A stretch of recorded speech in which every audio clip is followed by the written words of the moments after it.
Subscribe to our YouTube channel and press the bell icon to get the latest updates. Hello and welcome to ThePrint. Joining me today is a very special guest, Mr. Sanjay Jha, former member and national spokesperson of the Congress Party. Thank you for joining us, sir. Thank you very much, Fatima, for inviting me. I really appreciate it. Your book, The Great Unravelling, India After 2014, is already a #1 bestseller on Amazon. Congratulations for that. Thank you. I mean, I've been frankly hopeful, but this is a big surprise. It's happened during the pre-order phase. I think there's been a lot of curiosity about it for a while since I first put it out. And, for me, I'll tell you, one of the high points of this entire book project has been that there's such a distinguished person like Dr. Amartya Sen, kind of felt very deeply moved by the initial chapters. And as somebody who's, been part of our entire social tapestry and who has seen how India has evolved over several decades, it was very touching and poignant of him to actually give a quote for the book. And, that for me was a real high point, a personal, shall we say, kind of a reason to feel very exalted. Yeah. Now, Sanjay, you started writing articles and just talking about what ails the Congress Party a couple of weeks and months before you were sacked. And then a few months later, you are out with this book. Now, to my mind, when I read it, it seems like a fairly measured and balanced account of what is wrong with the party, an insider's account, and also someone who seems to be rooting for the party's revival. But do you sometimes worry, given the sequence of events and given what preceded the book and the timing of the book, do you sometimes worry that it may just be seen as a disgruntled former member's rant? Well, I'm disgruntled for sure. There is no debate on that. I have been very disappointed with the way the Congress Party has been performing now for a long time. Some of us who actually became spokespersons in the year 2013, all we saw was brickbats. Yeah, we never saw bouquets at all. 2013, the UPA was, virtually collapsing, and after 2014, we have been in the opposition and have definitely underperformed. So the truth is that I have given a voice to what I believe is a lot of Congress people, especially the Congress workers that I talk to, that I've been listening to over several years, have voiced a similar frustration. Frankly, what pushed me to the brink is what I've written in the book. When somebody whom I know very, very closely for decades said that, I think I may have to leave the country. And I was distressed to hear that. And, there are people who have actually begun to criticize the Congress more than the BJP for the state of India. Because they say, this party has become extremely much like a sleepy Joe, doesn't have the fiber for a fight back. So I don't know how the Congress Party will take it. My publishers joked, Fatima, that I may be sacked as in expelled from the party altogether. Well, I welcome it. It doesn't matter. As I've said before, the Congress Party needs a more robust internal democracy. And, I have given some very constructive feedback, actually. Sure. But if the party of Gandhi and Nehru today has become so thin-skinned that if you give some suggestions and you are asked to kind of pack your bags and get out of the door, that's for the party to really introspect on. Right. Now, let's talk about the book. One particular excerpt that has been evoking a lot of interest that ThePrint also carried is where you describe Rahul Gandhi's interview with Arnab Goswami just ahead of the 2014 Lok Sabha elections. And you describe it as a colossal failure, which it was seen as at the time as well. And you say that overnight, due to that interview, Narendra Modi leaped 1,000 miles closer to 7 Race Course Road. Do you think that entire incident is just reflective of the party high command and how they often shoot in the dark and do not work with enough planning or are just myopic in their approach? Do you think it's reflective of a greater issue there? Yeah, absolutely, Fatima. I used to go on Arnab's show very often. Now, Arnab was really not in love with the Gandhi family. And frankly, I don't blame a large section of the mainstream media to be questioning the UPA because the UPA's perception was awful. It actually did much better than the way people painted it as. But our political communication, as I have repeatedly highlighted in the book, was pathetic. So there was no fight back. Now, when Dr. Manmohan Singh, Mrs. Sonia Gandhi, and Rahul Gandhi choose to treat the media disdainfully, and you have literally no engagement. I mean, Dr. Singh had press conferences, but they were like pretty staid and, the usual, what I call as the boilerplate kind of answers. But the Congress Party was not communicating with the public at large. Now, this excuse that, we are reticent and we are media shy, the common people of India like politicians who talk to them, because all of them were on, in some kind of a cocoon or a shell. It was misconstrued as arrogance, political hubris, that you don't even believe in talking to the people. And that, frankly, worsened once Mr. Modi came into the game and he spoke at length on anything and everything he wanted, and he provided a direct contrast to what the Congress was. Now, where Arnab was concerned, frankly, what foxed a lot of people in the Congress, including me, is that Rahul should have been better prepared for the interview. I mean, there were a lot of us, frankly, Manish Tiwari, Sashi, myself. In fact, I started working with Rahul in 2004 in a communication role, in the early phase when I had not formally joined the Congress. I don't think they reached out to anybody at all. We had a PR firm, I remember, that was hired. And I think that PR firm's some specialist flew in from the US, gave Rahul some standard operating procedures to follow, but they were not adhered to by Rahul himself. So I think it was a monumental disaster in the aftermath. When you look back in retrospect, it was terrible. Although if you read Rahul's interview in transcript form, it's not half as bad as it made out to be. Honestly. He made some very, very tangible points.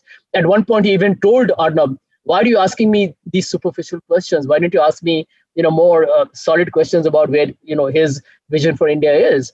But the truth is, it was an error of terrible judgment. And somebody in the Congress party should have had the courage to say, we gave Rahul a wrong recommendation, and ultimately it cost the Congress dear. I'll tell you why. I met so many young people in Mumbai where I was on that day of the interview who told me that we waited with bated breath for Rahul's interview. Because, people hadn't really written him off at that point of time. They didn't know him. There was this whole Pappu imagery which was created, Fatima. But there were people who were waiting anxiously to hear what Rahul had to say. Rahul had made a brilliant speech at the AIC session in Delhi just a couple of weeks ago. There was a whole lot of expectation that Rahul would probably be able to bite the bullet and make some very, aggressive, forceful sounds for a Congress comeback. And I think, therefore, that interview ended up being, in my opinion, one of the low points of Rahul's political career. I told Rahul, as a fight back measure, exactly a week later, give interviews to NDTV, to CNN, IBN, India Today, ABP, Aaj Tak, speak to 7 or 8 channels, 15, 20-minute capsule interviews, so that the Arnab interview is completely forgotten. Each one of them will promote it. You'll have a more compact interview given on issues on which you're totally in command. He did not do that. And therefore, the Arnab interview remains a classic example of how a politician can go wrong with all good intentions, because he or she is not given proper advice. And they chose, in my opinion, an anchor who, as we discovered much later, at that time, Arnab wasn't so hostile to the Congress. But as of now, he's become a virtual BJP spokesperson. Right. A lot of people who oppose the Modi government or the BJP, this is something that we've been hearing since 2014. They argue that one of the reasons why Modi is in power is because of the Congress. They say that there is no reliable alternative. And so we are seeing what we are seeing today. Do you think that is a fair analysis, or do you think it's unfair to lay the blame squarely at the Congress's door, also because we are seeing a wave of a surge of right-wing parties taking over across the globe? Do you think it's a fair analysis in your understanding? Well, I think, look at it like this, Fatima, that the whole trigger of this authoritarian demagoguery, or what we call as, command leadership, ultimately what we call as the right-wing, emergence in global leadership, whether it's President Erdogan in Turkey or Russia, or, you obviously know about Donald Trump. I think Viktor Orban in Hungary, this happened around the time that Mr. Modi himself became prime minister. So right. Let's look at it as a bellwether event of sorts. Mm-hmm. The other part is, undoubtedly, the UPA did not fight the election with the kind of energy and enthusiasm it needed to. Rahul Gandhi cannot be blamed for the 2014 defeat. It was his baptism into politics as a leader of the party in the elections. But the UPA had several issues that it had failed to address while in power. But what cannot be denied is, after 2014, and 6 years and 2 Lok Sabha elections are over, and the Congress and the two of them has got 96 seats. 96 seats in two Lok Sabha elections. The grand old party that used to win 300 and 350 every time. The Congress's inability to fight back is inexplicable. And in my opinion, condemnable, because you are an opposition party. You can't be sulking in a corner because you lost. There's nothing wrong, in my opinion, putting up a great fight and losing. But to be, going into a retreat or withdrawing, uh, basically even walking away from the battlefield, that's unacceptable. I'll give you an example. After the 2019 defeat, I wrote to Rahul Gandhi. And I said to Rahul, forget it, it's happened. Because I thought Rahul actually fought a fairly aggressive campaign in 2019 on his own. People had begun to kind of look at him as an alternative, although he came late into the game, so people were not biting the bullet. But I told him, focus on Haryana, focus on Maharashtra, get going on Jharkhand and Delhi. Yeah. And the party did not do that. Rahul quit, fair enough. There was no replacement, no Congress leader till today. I mean, how are you going to take on this machine politics of the BJP, as I call it? They have funds, they have resources, they have government, they have done a media and institutional capture. It's a asymmetrical warfare. It's a lopsided fight. And therefore, as a challenger, it's a Congress that needs to be hungry, right? I mean, today, after the Bihar elections, JP Nadda is traveling all over the country. I believe he's come down with COVID, so hopefully he'll recover very quickly. He wants to travel all over the country to win elections. BJP has done well in Hyderabad. They have done well in Kerala. Where is the Congress? I think Congress needs multiple leaders, and they need to be all over the country all the time. जो पुराना जो हमारा एक ढांचा था कि हम दिल्ली में बैठ के एक हाई कमांड का ये संस्कार और संस्कृति लेके हम जीत जाएंगे, वो अब नहीं होगा. So Fatima, that age is over. The Congress has to get its hands dirty, and it has the leaders with the potential to change the narrative. But one of the big things that we need to address, the elephant in the room, is who is the next leader of the Congress party. Right. I was actually coming to that. In your book, you somewhat briefly addressed what has happened in the party recently, the slew of infightings, 23 leaders writing to Sonia Gandhi saying that, look, we need a full-time and active leadership. But this is a question, like you said, it is the elephant in the room, and it is a question that most Congress leaders often don't seem to have an answer to, which is, okay, if Rahul Gandhi does step down, if the Gandhi family does step down, Sonia Gandhi is, as you know, battling ill health for some time now, who will take over the party? Given the fact that Rahul Gandhi has been at the helm of affairs for some time now, despite that, we see all these infightings taking place. Do you think if a non-Gandhi member is to ever become the party president, the party will sustain, or are we seeing the Congress party heading towards a complete implosion? Well, Fatima, there has been no election for the post of the Congress president or the Congress working committee for over 20 years. That's a travesty of politics or internal democracy within the Congress. This is a party that champions the cause of freedom of expression, dialogue, deliberation, and discussion. Where are we internally?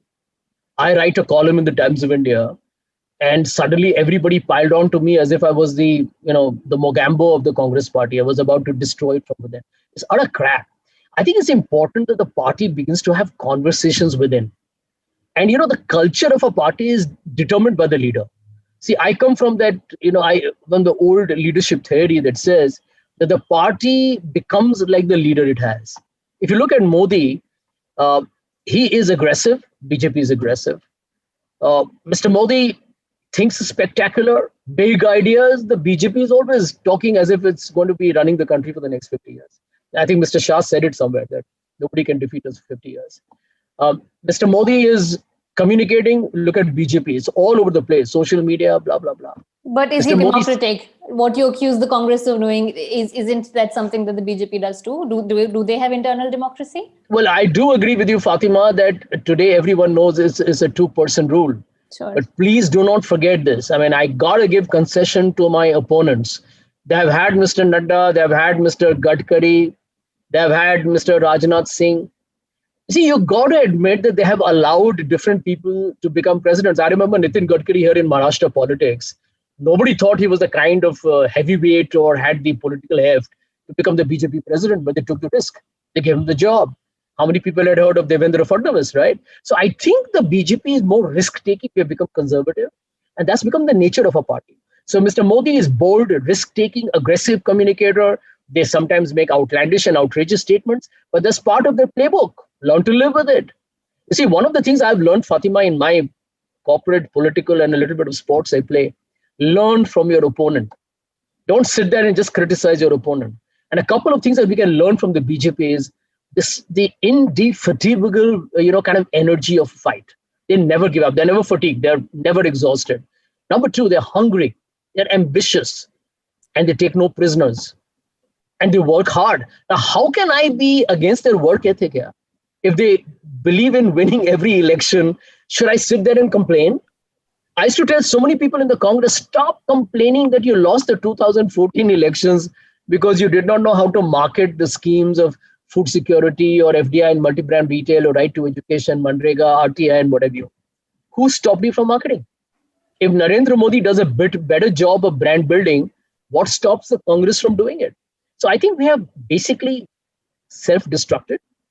But since we have self-destructed, we can also renew ourselves. Sure. Now, in more than half of this book, I read that you have actually been fairly critical of Narendra Modi and a lot of the policies that the Modi government has introduced. But that notwithstanding, I still have to ask you, do you see yourself, say, in the next 5 years, 10 years, 15 years, ever joining the BJP?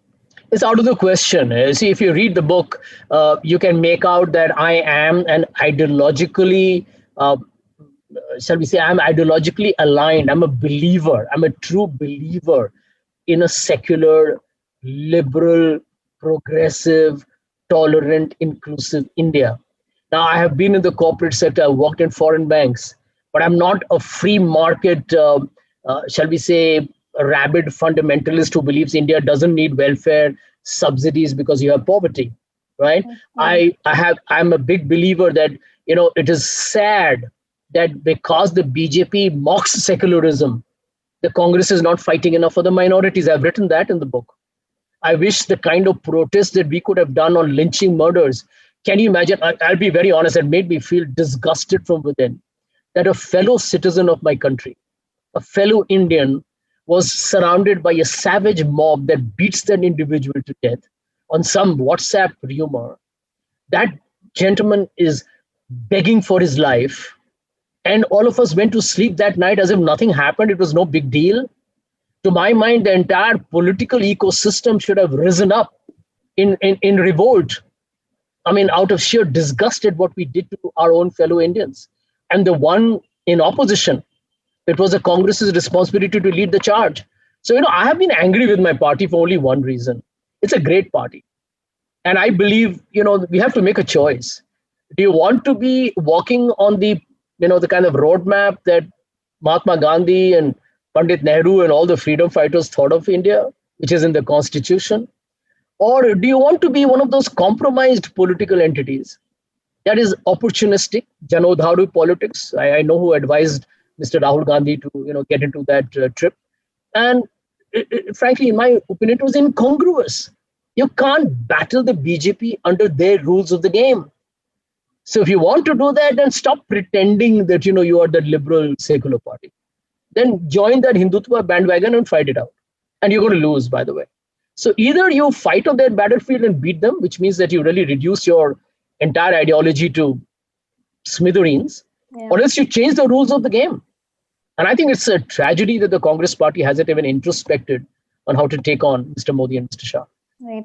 In this book, you also in great detail describe Rahul Gandhi and what you make of him. And I thought that it was a fairly sympathetic description of him, where you're saying that, look, this is a good man. He believes in the politics of love. But unfortunately, he fails to strike a balance between good politics and smart politics. Tell us what you meant by that. I think Rahul, frankly, the problem is not his intention. I think he means so well. I thought one of his best statements was when he was asked, the BJP and the RSS and Mr. Modi say, Congress Mukt Bharat. If tomorrow you win, will you make this an RSS Mukt Bharat? And he said, no. He said, I believe all ideologies need to coexist. I think that to me was a statement of a statesman. You get it? The problem with Rahul is execution. The problem with Rahul, which I wrote in a column recently, is take the big ideas to their logical conclusion. Uh, Once again, I mean, he wrote, that I fought this battle alone, and I think he's wrong. You think we didn't fight? For Rahul, as a leader of the party, to say I fought this battle alone is, and I'm going to say it bluntly on your show, is absurd. Because the Congress party fought the battle under your leadership. Please, for God's sake, don't say that you did it alone. You're the leader. I mean, people follow you. I mean, everyone in the Congress adhered to whatever Rahul Gandhi said. We took on Mr. Modi and Chaukidar Chore, although many of us felt we should have shifted the focus to national security as opposed to just attacking Mr. Modi on corruption. So I really feel Rahul's got to work on leadership. As a person, he's fabulous. Everyone who meets him will tell you he's so likable. He's a wonderful human being. But I think the other fact that all political leaders unfortunately get sucked into is, their favorites become a caucus, and their caucus, has an asphyxiating control over the leader, because all these caucus members have so much invested of their own career that they're willing to let the party go to the dogs as long as their interests are protected. So I think, frankly, Rahul has to figure this out for himself, because I think he's a very good man. He's had a great run in a couple of state elections in Chhattisgarh, Madhya Pradesh, and Rajasthan. You can lose an election. What I'm disappointed with Rahul is only this, that he allowed Karnataka to slip by, he allowed Madhya Pradesh to collapse, and we almost lost Rajasthan. There's a lack of ambition, hunger, aspiration from the leader is also impacted the party negatively. Sure. Finally, going ahead, seeing what we are seeing of the Congress party right now, every second day we see some leaders, some veteran leaders, some new leaders speaking up against the top leadership. Where do you see the party headed? Do you see any scope for introspection? Or do you see more of Sanjay Jhas coming out of the party? Do you think more people will have the gumption and the guts to say, look, this is what's wrong with the party, and to call a spade, irrespective of how it affects their career in the party? Well, I'm happy to have built the cat. I'm happy to be a sacrificial lamb. I'm happy to be slaughtered at the altar, whatever be it, if the Congress party does well. I have no stakes, of political ambition, and therefore, to be always correct and astute about every word you say. This is the problem with the Congress. People don't call a spade, a shovel, a shovel. And I'm happy to read in the reports, and I do know that probably there's going to be a meeting between the Congress president and Mr. Gandhi and the G23. But to my opinion, these things should be happening all the time. Why is it such a big event in the Congress party? And, for example, I believe Mrs. Gandhi or Rahul should have reached out to G23 members individually, in small groups, collectively 10 times by now. This is the problem in the Congress. We don't chat, we don't talk, we don't converse. We are just kind of, everyone is, sitting in some kind of an ivory tower. It's ridiculous. You got to find access, meet people, talk to them. And I am very bullish on the Congress. Let me tell you this, Fatima. A lot of people think that this book is Gandhi bashing, Gandhi as in the Gandhi family bashing. It's rubbish. As you rightly said, I have actually been very dispassionate, and I've praised all the members of the Gandhi family, including Priyanka, because based on my personal interaction, I think they're awesome people. But leadership is a different ballgame. And you all have to learn. It's no big deal, by the way. Even Obama is learning. Obama writes in his beginning of his book the kind of mistakes he could have made. He writes it in the beginning of his book. Joe Biden at 78 was fighting against Democrat in the primaries with younger leaders, right? So what's a big deal if Rahul Gandhi or Priyanka or any other leader from the Congress gets feedback that says, hey, man, this is not good enough. You messed up here, you screwed up here, you got to improve this. Hey, it's part of the game. So I think in Indian politics, most netas, and not just Congress, are very thin-skinned, very hypersensitive. Koi mere baare mein kuch bol diya to main gusse mein rahunga and I'll be in this, you're blacklisted. So Fatima calls Sanjay Jha's interview pathetic, and now I should never talk to you again. I mean, this is bizarre. So we need to have conversations, we need to talk. And I do hope people in the Congress party realize we're in the opposition. Be humble, be accessible, be hopeful, and work hard. Right. All right. On that note, thank you so much for joining us, Mr. Sanjay Jha, and congratulations once again for your book, already doing so well even before it's hit the bookstores. Wishing you all the luck. Thank you very much, Fatima. Pleasure talking to you.